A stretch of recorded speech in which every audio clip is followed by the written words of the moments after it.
Assalamualaikum warahmatullahi wabarakatuh.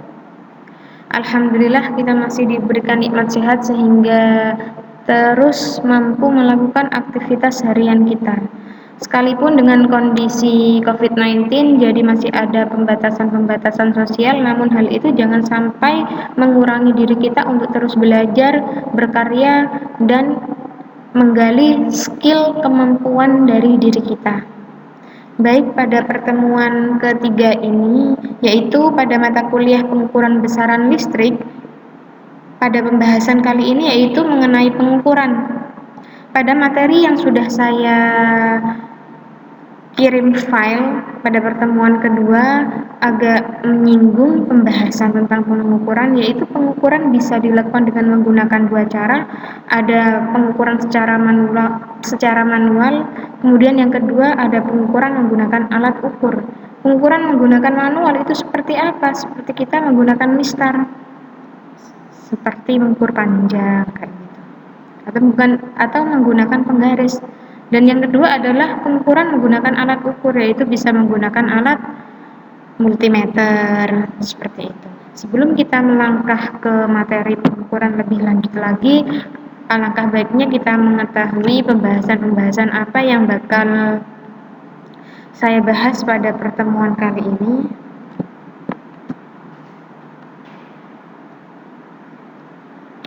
Yang pertama yaitu saya akan membahas tentang hal-hal yang berkaitan dengan pengukuran, yaitu pertama kesalahan relatif, kemudian yang kedua kesalahan dalam pengukuran, yang ketiga batas kesalahan alat ukur, yang keempat penyebab kesalahan alat ukur, kemudian yang kelima itu rumus statistik dalam pengukuran. Nah, sebenarnya pengukuran yang kita lakukan itu memiliki tujuan apa? Kalau kita menggunakan alat ukur, tujuan pengukuran listrik atau ketika kita menggunakan alat ukur listrik adalah untuk menentukan nilai suatu besaran listrik. Nah, untuk menentukan nilai, tujuan dari pengukuran yaitu untuk menentukan nilai berapa sih, semisal kita mau mengukur berapa ohm sebuah resistor. Nah, berarti tujuan dari pengukuran ini adalah untuk menentukan nilai resistor ini berapa. Kemudian hasil dari pengukuran merupakan taksiran nilai besaran ukur. Hasil pengukuran merupakan taksiran nilai dari besaran ukur. Maksudnya apa? Kadang waktu kita melakukan pengukuran, semisal pada resistor, di situ sudah tercantum bahwa resistornya adalah resistor yang memiliki nilai 220 ohm.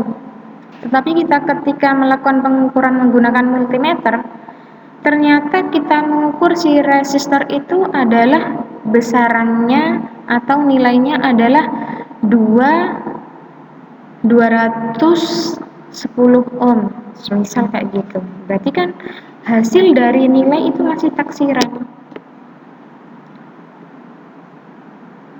Dikarenakan hanya merupakan taksiran, di sini dijelaskan, karena hanya merupakan taksiran, maka setiap hasil pengukuran selalu mengandung kesalahan atau error. Jadi kalau kita melakukan pengukuran pasti akan ada terjadinya error. Tapi pengukuran yang baik adalah pengukuran yang errornya itu sedikit, yaitu paling bagus ya sekitar 0,0 berapa kayak gitu. Kalau masih errornya 1, 2, itu errornya sudah sangat fatal dalam sebuah pengukuran.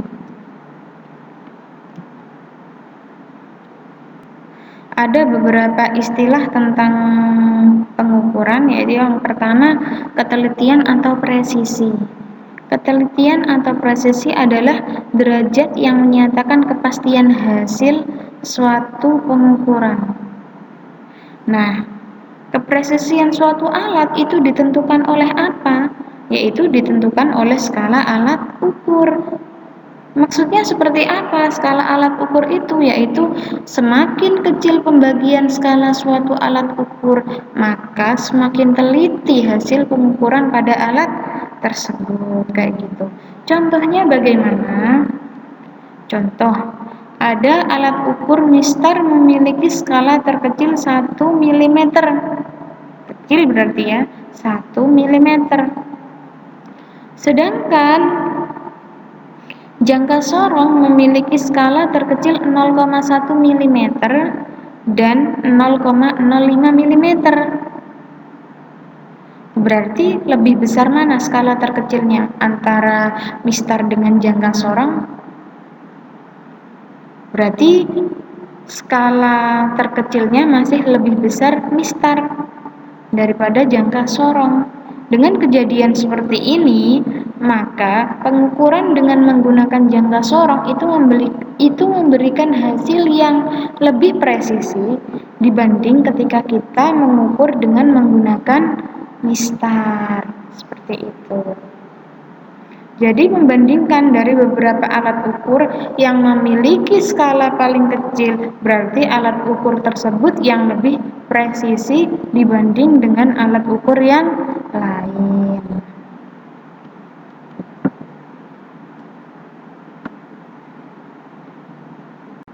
Yang kedua adalah ketetapan atau akurasi sebuah alat ukur. Akurasi itu menunjukkan seberapa tepat hasil pengukuran mendekati nilai yang sebenarnya.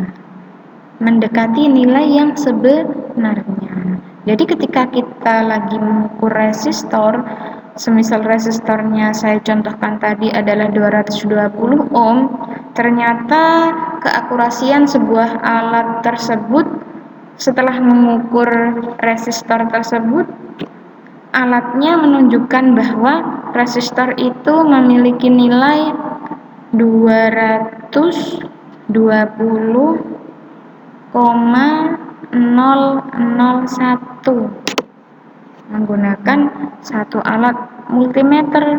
Kemudian dicoba lagi dengan menggunakan multimeter yang lain.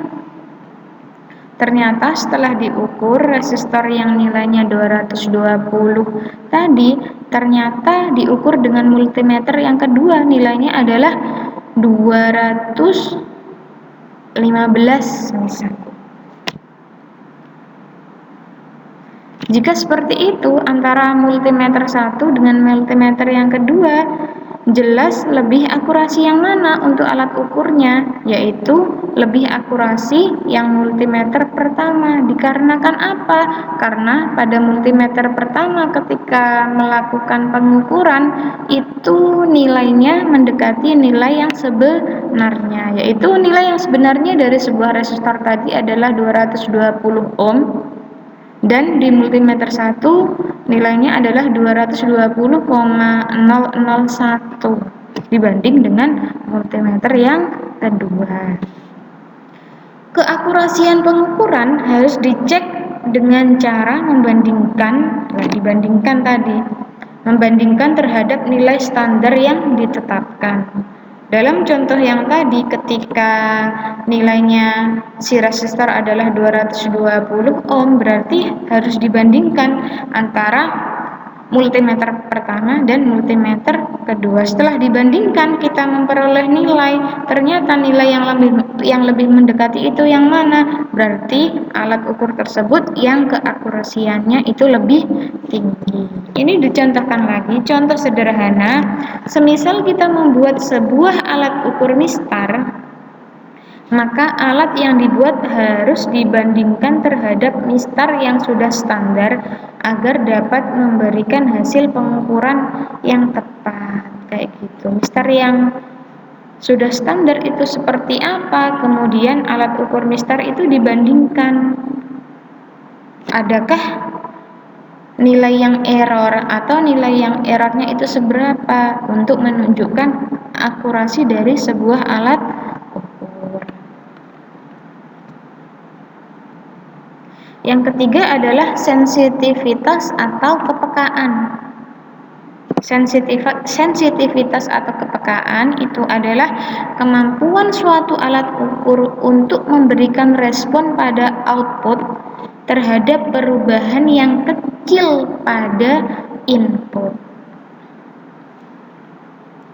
Nilai sensitivitas yang tinggi menyatakan keunggulan dari alat ukur yang bersangkutan. Jadi kalau kepekaan mengukur alat yang nilainya kecil itu masih mampu mengukur. Ketika suatu alat ukur itu dari nilai yang paling kecil 0,00 bla bla bla itu masih bisa mendeteksi, berarti alat ukur tersebut sangat sensitif.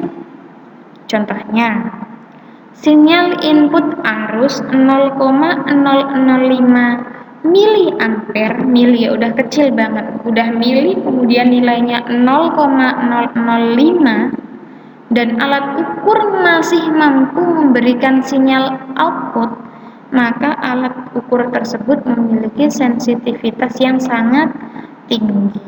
Ketika sebuah alat ukur itu mampu mendeteksi nilai-nilai yang paling kecil, alat ukur tersebut adalah memiliki sensitivitas yang tinggi dan bagus untuk digunakan dalam pengukuran. Jadi nggak pas kita memiliki alat langsung digunakan dalam pengukuran, tapi harus memenuhi standar-standar dalam pengukuran. Kesalahan relatif. Kesalahan relatif itu seperti apa? Adalah rasio kesalahan absolut dengan nilai yang diukur. Hal ini dinyatakan sebagai persentase atau sebagai ketidakpastian fraksional. Bandingan ya, rasio. Rasio kesalahan absolut dengan nilai yang diukur. Kalau dalam rumusnya, rumus kesalahan relatif sama dengan kesalahan absolut dibagi nilai terukur atau nilai yang diukur. Sedangkan kesalahan absolut sendiri ini apa? Kesalahan absolut adalah nilai delta X, di mana X adalah variabel. Maksudnya apa? Nilai absolut itu adalah kesalahan fisik dalam suatu pengukuran. Disebut juga sebagai kesalahan aktual dalam pengukuran. Untuk lebih jelasnya, kita melihat rumus dari kesalahan absolut. Kalau kita mencari nilai kesalahan absolut itu adalah nilai aktual, nilai yang sebenarnya dikurangi nilai terukur. Ketika kita butuh rumus kesalahan relatif, maka kesalahan absolut dibagi nilai terukur, sedangkan kesalahan absolut sendiri itu adalah nilai aktual dikurangi nilai terukur. Berikut contohnya. Contoh kesalahan absolut. Untuk mencari kesalahan absolut, misalnya Anda mengetahui prosedur seharusnya menghasilkan 1,0 liter. Seharusnya berarti ini menunjukkan nilai aktual. Seharusnya 1,0 liter. Berarti 1,0 liternya adalah nilai aktual. Tetapi Anda mendapatkan 0,9 liter larutan. Tapi terukurnya 0,9 liter. Maka untuk mencari nilai mutlak atau kesalahan mutlak, yaitu nilai aktual dikurangi nilai terukur. Tadi terukurnya 0,9, jadi 1,0 dikurangi 0,9. Hasilnya adalah 0,1 liter. Ini kesalahan mutlak atau kesalahan absolutnya adalah 0,1 liter. Jika kita menginginkan mencari kesalahan relatif, maka rumusnya tadi adalah kesalahan absolut dibagi nilai terukur. Kesalahan absolutnya adalah 0,1 dibagi dengan nilai terukur, berarti dibagi dengan 0,9. Oke. Untuk contoh selanjutnya yaitu contoh kesalahan relatif, misalnya speedometer pengemudi mengatakan mobilnya akan 60 mil per jam.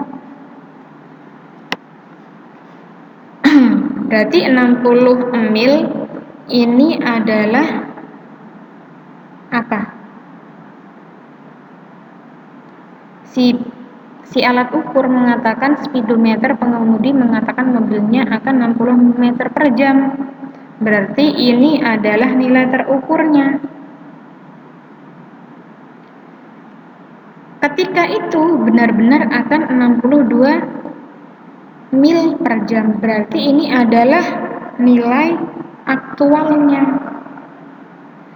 Kemudian ketika kita mau mencari kesalahan relatif, kita harus menemukan kesalahan mutlak atau kesalahan absolut dari si speedometernya dulu, yaitu nilai aktualnya atau 62 mph ya, dikurangi 60 mph, yaitu nilai mutlaknya atau kesalahan absolutnya, yaitu 2 mph. Kemudian kita cari kesalahan relatifnya, yaitu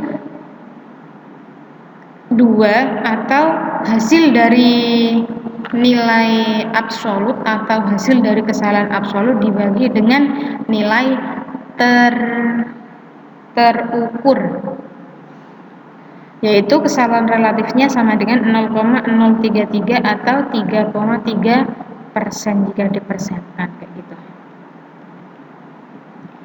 Lah, ini ada beberapa hal yang menyebabkan kesalahan-kesalahan dalam pengukuran. Apa saja yang menjadi penyebab kesalahan dalam pengukuran? Bisa jadi karena letak alat ukur. Ketika melakukan pengukuran, tata letaknya kurang tepat, itu bisa membuat kesalahan dalam pengukuran. Kemudian juga karena metode pengukuran, ternyata metode yang kalian gunakan dalam pengukuran itu menggunakan metode yang kurang tepat, maka kesalahan dalam pengukuran juga akan terjadi. Karena temperatur, karena ada beberapa alat ukur, biasanya itu ketika temperatur dari sebuah ruangan itu berubah, itu akan mempengaruhi dari si alat ukur tersebut. Makanya akan terjadi kesalahan dalam pengukuran. Kemudian yang selanjutnya, karena ketidakpastian rangkaian. Kadang kalau kita membuat sebuah rangkaian gampang sendiri ya, kadang karena solderannya kurang tepat, itu membuat rangkaian yang kalian buat itu tidak pasti. Ketika rangkaiannya itu tidak pasti atau solderannya yang harusnya ini ke ground, ternyata kalian solder ke VCC, otomatis akan terjadi kesalahan pengukuran. Kemudian selanjutnya karena jarum penunjuk kurang runcing. Nah, kalau kita melakukan pengukuran semisal multimeter yang akan kita gunakan untuk mengukur resistor atau transistor, jarumnya ternyata kurang runcing, itu bisa menyebabkan pengukuran yang dilakukan itu akan melakukan kesalahan. Maksudnya akan melakukan kesalahan itu bagaimana? Pengukurannya jauh dari nilai yang sebenarnya. Kemudian yang selanjutnya adalah bayangan jarum penunjuk.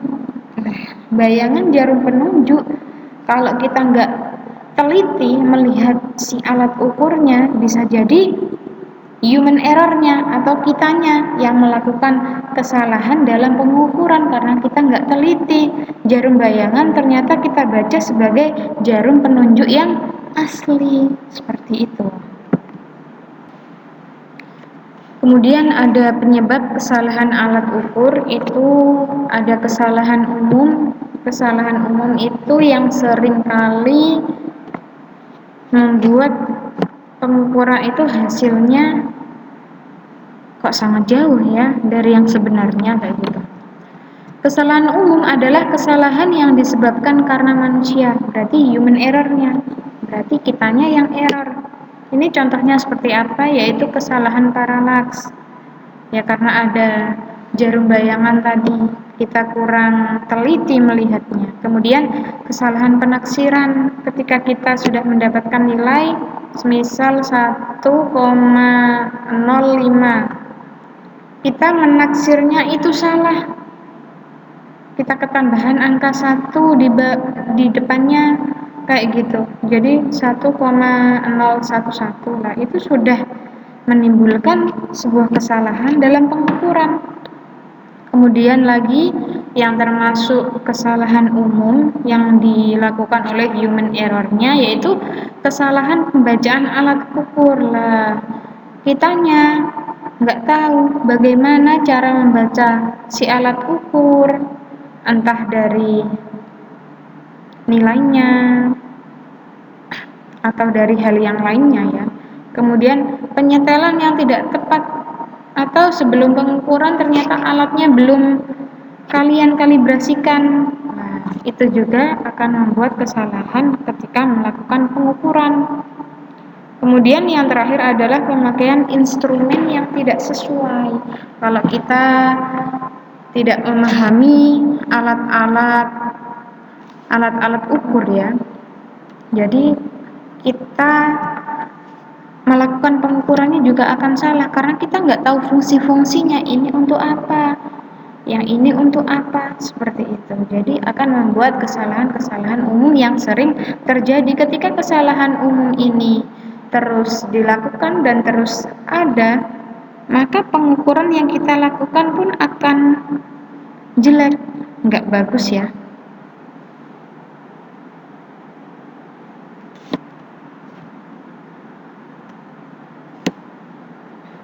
Nah, ini kesalahan sistematis. Kalau kesalahan sistematis itu bukan salah dari si manusianya, akan tetapi kesalahan yang disebabkan oleh kekurangan pada instrumen itu sendiri. Jadi dari alat-alat yang digunakan untuk pengukuran sendiri, karena ada beberapa hal yang masih kurang. Contoh, ketegangan pegas yang tidak tepat, semisal kalibrasi yang tidak sesuai. Alatnya sudah bagus, sudah merupakan alat yang memiliki tingkat presisi dan keakurasian yang tinggi, akan tetapi kalibrasi yang tidak sesuai. Jadi alatnya akan menjadikan kesalahan ketika melakukan pengukuran.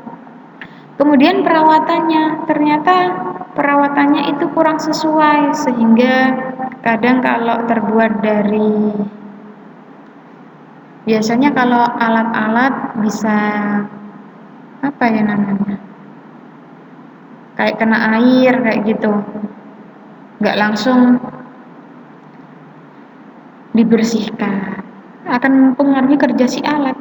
Kemudian penggunaan dan penanganan instrumen yang tidak benar, karena yang menangani bukan orang yang ahli di bidangnya, akhirnya bisa-bisa rusak alat tersebut. Kerusakan atau adanya bagian-bagian yang aus atau yang udah lama ya, atau udah berkarat, dan pengaruh lingkungan terhadap peralatan ini juga bisa, karena disebabkan oleh temperatur itu juga bisa, sehingga alatnya itu berubah menjadi karatan. Atau kalau alat-alat elektronika itu ketika kena hujan nggak langsung dibersihkan, bisa-bisa menjadi karat. Atau ketika melakukan pengukuran yang kita sambungkan dengan tegangan AC, bisa-bisa meletus juga karena dalam keadaan yang tidak bersih atau masih ada air-airnya. Nah, ini kesalahan yang tidak disengaja, bukan salah kita atau salah si alatnya ya, karena benar-benar ketidaksengajaan. Adalah kesalahan yang penyebabnya tidak secara langsung dapat diketahui, dan ini membutuhkan eksperimen lebih mendalam lagi. Ini sebenarnya kenapa? Dilihat dari segi ini ternyata udah benar, dari segi yang kedua udah benar. Nah, berarti kemungkinan ada kesalahan yang tidak disengaja. Contohnya, kesalahan yang disebabkan oleh pengaruh kondisi lingkungan. Ya, siapa yang tahu kalau kondisi lingkungan mampu mempengaruhi dari kinerja si alat, karena si alatnya kita taruh di lab semisal. Jadi kita tidak bisa terus memantau seperti temperatur, ini sudah tidak bisa kita pastikan, atau tekanan dan kelembapan yang sangat tinggi dari ruangan tersebut, atau listrik statis atau medan elektromagnetik yang kuat, itu juga akan mempengaruhi alat-alat elektronika. Kemudian kesalahan batas. Kesalahan batas ini adalah batas-batas penyimpangan dari nilai yang ditetapkan, disebut kesalahan batas atau kesalahan garansi. Berarti ini dari pabriknya. Misalnya nilai suatu tahanan adalah 500 ohm kurang lebih 10%. Masih ada 10%-nya. Berarti pabrik akan menjamin bahwa nilai tahanan tersebut berada di antara nilainya itu di antara 450 ohm dan 550 ohm karena kurang lebih 10%, bisa 500 lebih 10%, bisa 500 kurang 10%. Tetapi pabriknya ini sudah menjamin dari tahanan tersebut itu tidak akan kurang dari 450% atau tidak akan lebih dari 550 ohm. Kemudian pabrik juga tidak akan menetapkan deviasi standar atau kesalahan yang mungkin, tetapi menjanjikan bahwa kesalahan tidak akan lebih besar dari batas-batas yang telah ditentukan. Jadi nggak mungkin kurang dari 450 dan nggak mungkin juga lebih dari 550 kalau memang alatnya ini masih dalam kondisi yang bagus ya, kecuali kalau udah lama, udah bertahun-tahun kita timbun, nah itu balik ke kesalahan yang tidak disengaja, bisa jadi kayak gitu. Nah, kalau yang sekarang adalah batas kesalahan alat ukur, sebagaimana yang tadi, bahwasanya batas kesalahan dari suatu alat ukur itu biasanya sudah ditentukan oleh si pabrik. Jadi mereka atau pabrik tersebut memberikan berapa persen si alat itu bisa digunakan dalam kondisi yang dikatakan bisa baik-baik saja. Ini seperti contoh lagi, saya contohkan lagi. Nilai nominal sebuah resistansi adalah 100 ohm dengan kesalahan batas 10%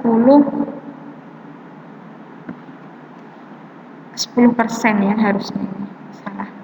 Berarti nilai sebenarnya atau aktualnya dari tersebut berada antara 100 kurang lebih 10% atau nilai resistansinya lebih dari 90 ohm dan kurang dari 110 ohm. Jadi kalau masih berkisar 90 ohm sampai 110 ohm dikatakan bahwasanya alat ukur tersebut masih terjamin, masih bagus, karena si pabrik itu tidak memberikan deviasi standar, akan tetapi menjamin alat ukurnya itu tidak akan melewati batas-batas pemberian persen yang diberikan oleh si pabrik tersebut.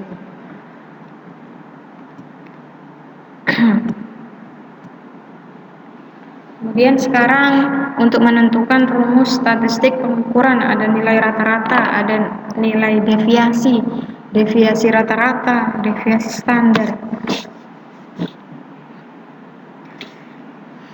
Dan terus dilihat videonya karena nanti akan ada tugas buat kalian.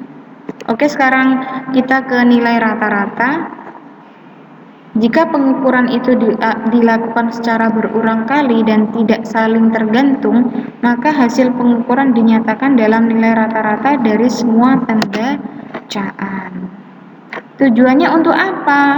Dengan mencari nilai rata-ratanya, yaitu untuk mendapatkan hasil pengukuran yang mendekati harga sebenarnya. Jadi, misal kita mengukur ketinggian menggunakan sensor ultrasonik. Pengukuran pertama ternyata 7 cm. Pengukuran kedua, loh, kok 6 cm. Pengukuran ketiga, loh, kok 6,5 cm. Jadi kalau nilainya itu kita sudah melakukan dan nilainya itu berubah-ubah, jadi kita cari rata-ratanya berapa, kayak gitu. Untuk apa? Untuk mendekati nilai yang sebenarnya. Rumusnya seperti ini: pengukuran pertama ditambah pengukuran kedua, nilainya ya. nilai pengukuran pertama ditambah nilai pengukuran kedua ditambah nilai pengukuran ketiga sampai ditambah nilai pengukuran ke N dibagi berapa kali pengukuran, kayak gitu. Semisal kita melakukan 5 kali pengukuran dan nilainya berbeda-beda, contoh di sini 3,1 ditambah 3,5 ditambah 4,0 ditambah 3,2 ditambah 7,1 itu dibagi 5 karena melakukan 5 kali pengukuran. Sekarang ini tentang deviasi. Deviasi adalah penyimpangan hasil pengukuran terhadap harga rata-rata. Penyimpangan hasil pengukuran terhadap harga rata-rata. Deviasi ada dua macam, yaitu deviasi maksimum atau Dmax dan deviasi minimum atau Dmin. Dinyatakan dengan rumus, kalau kita mencari Dmax berarti Xmax dikurangi X rata-rata. Berarti Xmax nilai maksimum dikurangi nilai rata-rata. Kalau Dmin berarti nilai minimum dikurangi nilai rata-rata. Sebagai catatan bahwasanya jumlah deviasi sama dengan 0. Ini semisal deviasi 1 berarti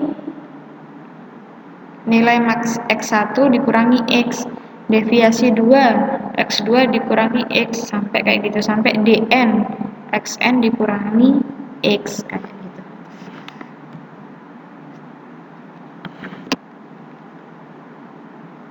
Kesalahan deviasi.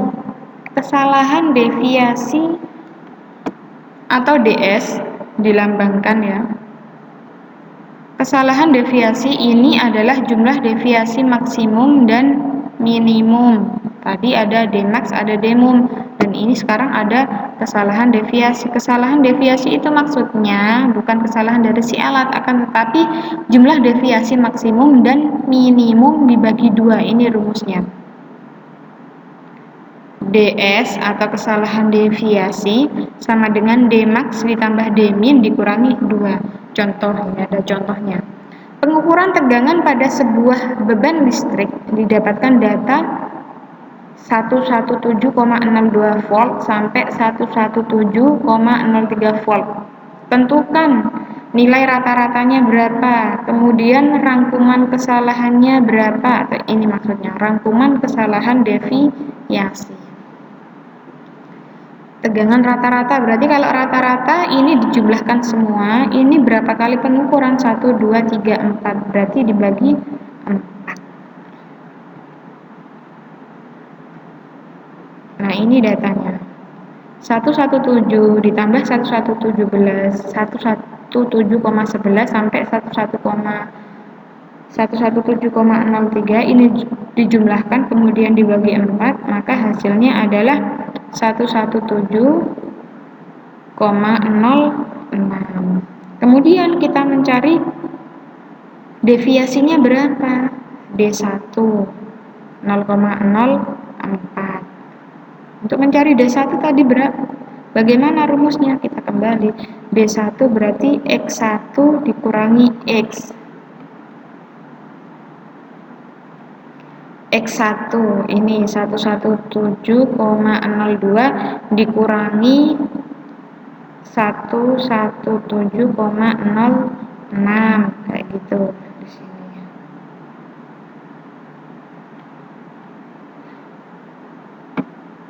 X1 dikurangi X, D2 X2 dikurangi X, kayak gitu.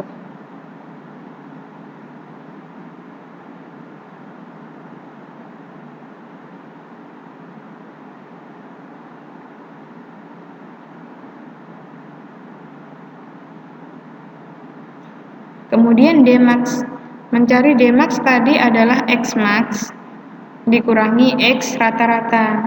Kalau untuk mencari Dmin berarti Dmin dikurangi X rata-rata. Kemudian untuk mencari DS-nya yaitu tadi Dmax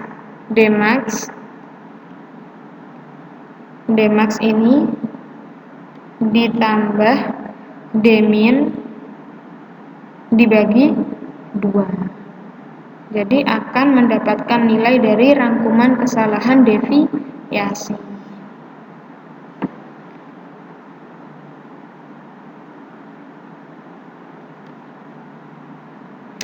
Semisal kurang paham, bisa ditanyakan ya melalui komentar video atau langsung melalui Google Classroom.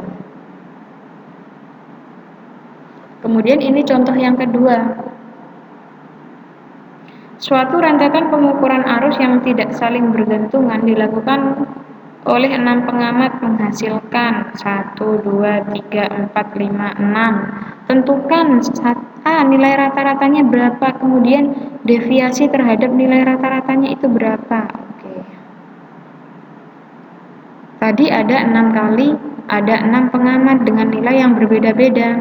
Kita tambahkan untuk mencari nilai rata-ratanya. Kemudian dibagi 6, nilai rata-ratanya berarti 12,65 miliampere. Ya, miliampere satuannya. Kemudian yang kedua kita cari deviasi terhadap rata-ratanya yaitu D1 sampai D6. D1-nya 12,8 dikurangi 12,65. Nilainya 0,15. Ya. D3, D2 berarti 12,2 dikurangi 12,65, nilainya ini menentukan deviasinya D1, D2, D3, D4, D5. Ini cuma menentukan deviasi terhadap rata-rata saja. Kalau seandainya disuruh mencari D max sama D minimumnya, berarti D max-nya nanti kalian cari. Berarti D max itu nilai yang paling tinggi dikurangi dengan X rata-rata. Kalau D min nilai yang paling kecil dikurangi dengan X rata-rata. Kita lihat lagi. Ya.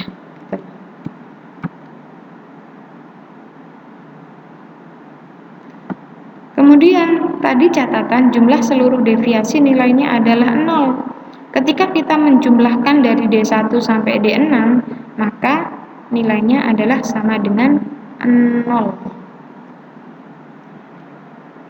Kemudian sekarang ada deviasi rata-rata. Deviasi rata-rata itu bagaimana? Jumlah aritmatika dari harga absolut masing-masing deviasi dibagi dengan jumlah pengukuran. Deviasi rata-rata dapat digunakan untuk menunjukkan kepresisian instrumen pengukuran, di mana harga yang rendah menunjukkan kepresisian yang tinggi. Jadi kita masih bisa mengakali si alat tersebut ya. Biar apa? Biar nilai pengukurannya itu bisa sangat presisi. Instrumen pengukuran di mana harga yang rendah menunjukkan kepresisian yang tinggi. Untuk mencari deviasi rata-rata, ini D1 ditambah D2 ditambah sampai ke Dn dibagi berapa kali pengukuran atau dibagi jumlah pengukuran. Contoh, tentukan deviasi rata-rata data yang diberikan pada contoh di atas tadi. Udah dapat deviasinya, ini deviasi rata. Nilai deviasi rata-ratanya, nilai deviasi terhadap rata-rata ini dijumlahkan 1, 2, 3, 4, 5, 6. Ini nilai deviasi terhadap rata-rata, itu kita jumlahkan semuanya, kemudian dibagi 6 karena ada 6 kali pengukuran. Ketika sudah ya, ini nilai dari deviasi rata-rata. Kalau deviasi standar deviasi biasanya ya. Deviasi standar atau standar deviasi ini adalah tingkatan harga yang bervariasi mengenai harga rata-rata. Yang pertama, ini berarti rumusnya yang ini. Untuk angka-angka yang kecil atau N kurang dari 30, bilangan penyebutnya sering dinyatakan sebagai N-1 untuk memperoleh harga yang lebih akurat. Untuk angka-angka yang kecil yang nilainya itu kurang dari 30 itu menggunakan rumus yang ini. Biar lebih akurat. Untuk nilainya yang biasa atau di atas lebih dari 30 ya, itu menggunakan rumus yang pertama. Oke. Jadi ini adalah tugas yang perlu kalian kerjakan. Untuk masalah waktunya nanti sudah saya kasih tenggang waktunya di Google Classroom. Apabila ada pertanyaan seputar pengukuran atau bagaimana cara menghitungnya, bisa kalian tanyakan ya. Harus bertanya. Kalau malu bertanya, sesat di jalan. Ya, bisa kalian tanyakan lewat komentar video atau lewat Google Classroom yang via chat. Jadi sekian materi tentang pengukuran, mudah-mudahan bermanfaat bagi kita semua dan mudah-mudahan bisa dipahami bagi kita semua. Terima kasih. Wassalamualaikum warahmatullahi wabarakatuh.